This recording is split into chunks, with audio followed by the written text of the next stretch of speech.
रहे हैं HR news. आपको बड़ी खबर से अवगत करा देते हैं। बड़ी खबर है हमारे पास। आज किसान नेता राकेश टिकैत आपको बताएं शाहजहांपुर बॉर्डर पहुंचे हैं। जी हां, क्योंकि कल आपको बताएं कि जिस तरीके से राजस्थान में तूफान आया और शाहजहांपुर बॉर्डर पर लंबे समय से जो किसान बैठे हैं कि उनका जायजा लेने के लिए कि कितना भारी नुकसान वहां हुआ है, किसान किस हालात में है, किस परेशानी में है, उसका जायजा लेने के लिए आज किसान नेता राकेश टिकैत आपको बताएं हरियाणा और राजस्थान के बॉर्डर पर जो किसान बैठे हैं शाहजहांपुर के पास, उन किसानों के बीच वहां पहुंचे हैं और सीधा साफ तौर पर मीडिया से बात करते हुए एक बार फिर चेता दिया है कि जब तक बिल वापसी नहीं, घर वापसी नहीं। जी हां, राकेश टिकैत ने बाकायदा मीडिया से बात भी की है, लंगर भी छका है और आपको बताएं किसानों से पूरी जानकारी ली है। जो किसान नेता वहां बैठे हुए हैं, किसान लोग बैठे हुए हैं 3 अध्यादेशों को लेकर के पिछले लंबे समय से, और जो कल पूरे दिन भर जो बारिश आई, किस तरीके से वहां किसानों का जो है तंबू वहां पर उखड़ गए हैं, उसका भी पूरा उन्होंने जायजा लिया है और साफ तौर पे कह दिया है कि ये तंबू फिर लगेंगे, लेकिन किसान यहां से जाने वाला नहीं है। वहीं हिसार के मुद्दे पर साफ तौर पर उन्होंने कहा कि किस हिसार के अंदर जिस तरीके से किसानों पर लाठीचार्ज हुआ वो निंदनीय है और ये सरकार कहीं ना कहीं किसान विरोधी है, बार बार किसानों पे जो हमले कर रही है। तो साफ तौर पे राकेश टिकैत ने जो है मीडिया से बात की है। क्या कुछ मीडिया से कहा वो भी हम आपको सुनाएंगे, लेकिन हम आपको बता दें कि कहीं ना कहीं राकेश टिकैत एक बार फिर गुस्से में है और उन्होंने कह दिया है कि किसी भी तरीके से आंदोलन खत्म नहीं होगा जब तक तीनों अध्यादेश वापस नहीं होंगे, घर वापसी नहीं होगा, चाहे इसमें कितना ही लंबा समय क्यों न लग जाए। तो क्या कुछ राकेश टिकैत ने कहा है वो हम आपको सुनाते हैं।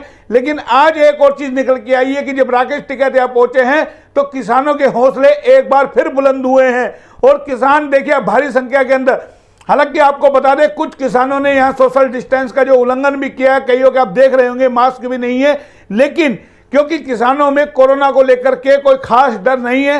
सबसे पहले उन साफ तौर पे किसानों का कहना है कि हमारे लिए कोरोना से ज्यादा घातक ये 3 कृषि कानून हैं, क्योंकि हम कोरोना से तो बच सकते हैं, लेकिन अगर ये तीनों कृषि बिल वापस नहीं हुए तो हमारी जान अवश्य चली जाएगी। उसको लेकर के लगातार किसान जो वहां बैठे हुए हैं और किसानों में कहीं ना कहीं गुस्सा है और आज राकेश टिकैत जब वहां पहुंचे हैं तो उनको एक बड़ी ऑक्सीजन वहां पर मिली है। क्या कुछ राकेश टिकैत ने मीडिया से बात करते हुए कहा, सुनाते हैं आपको, सीधा आप सुनिए क्या कुछ वो कह रहे हैं।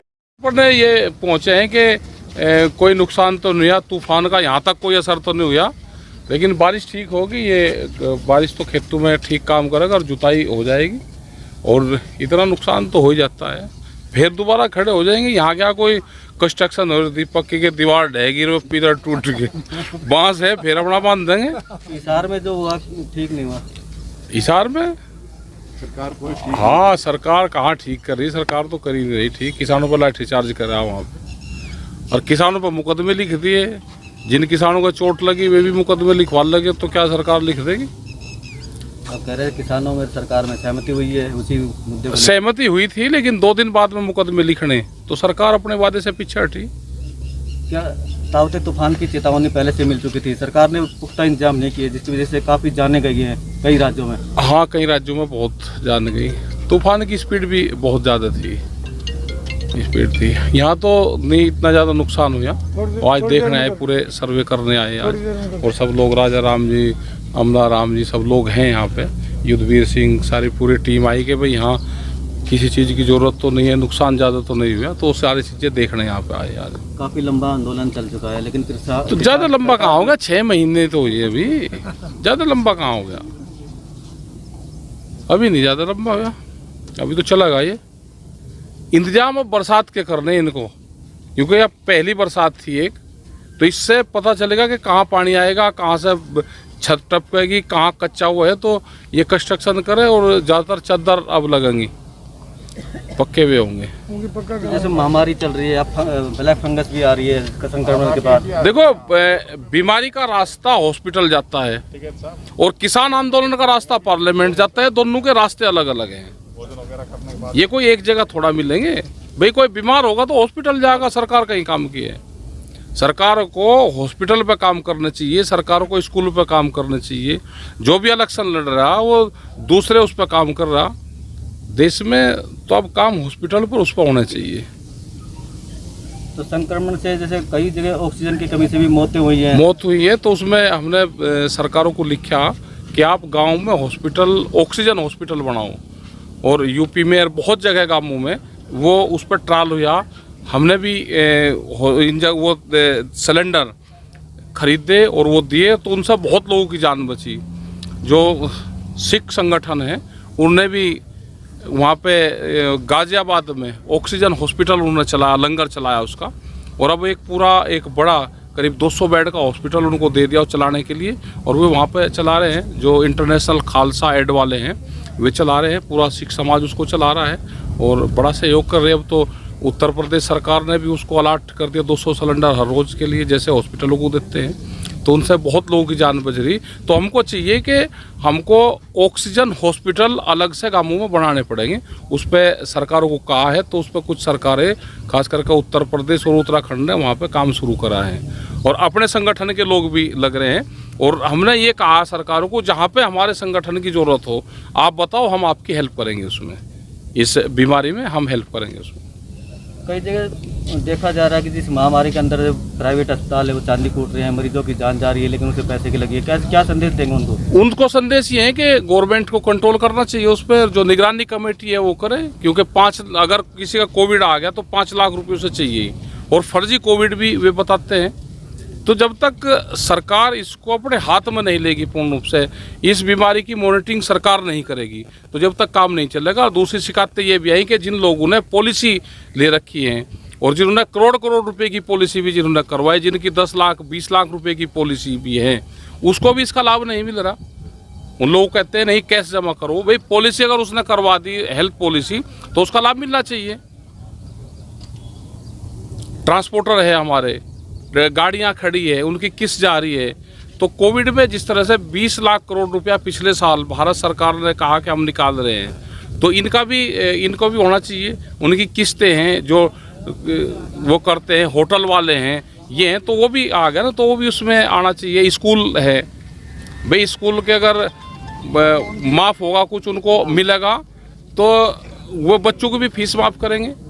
तो वो सब जो भी व्यापार कर रहा है उसको इसका लाभ मिलना चाहिए। ये नहीं कि कुछ आप इंडस्ट्रीज को और बड़े लोगों को लाभ दे दोगे कि उनका नुकसान हो। नुकसान तो जो छोटा आदमी भी काम कर रहा है नुकसान तो उसका भी है, एक टैक्सी ड्राइवर नुकसान उसका भी है, तो उसकी भी भरपाई सरकार को करनी चाहिए। किसान का भी है, किसान का कर्जा है, ब्याज है, तो इन चीज़ों पे भी छूट मिलनी चाहिए उसको। वेजिटेबल्स का किसान है, जो सब्जी का किसान है वो सबसे ज़्यादा देश में बर्बाद हुआ, वो पिछले साल भी हुआ और इस साल भी। दूध का किसान है, वो वहाँ तक नहीं आ पाता, अपनी मंजिल तक नहीं जा पाता, उसको रोकते हैं। लॉकडाउन में बहुत नुकसान हुआ और किसान अपने खेतों की जुताई कर रहा है, तो उसका भी उसका लाभ मिलना चाहिए। ताउते तूफान का असर कई राज्यों में हुआ। हाँ, कई में। लेकिन प्रधानमंत्री तो गुजरात में सबसे पहले गए, क्या बाकी राज्यों में नहीं गए? तो क्या जाना चाहिए उनको, सब जगह जाना चाहिए। प्रधानमंत्री वो गुजरात के थोड़ा है, पूरे देश के प्रधानमंत्री हैं और वहाँ पे जाना चाहिए सब जगह। और सब जगह जो फंड है प्रधानमंत्री रिलीफ फंड से, उससे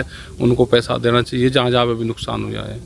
तूफान से जितना नुकसान हुआ है उनको, कोविड से जितना नुकसान हुआ है, तो भारत सरकार को देना चाहिए वो सब।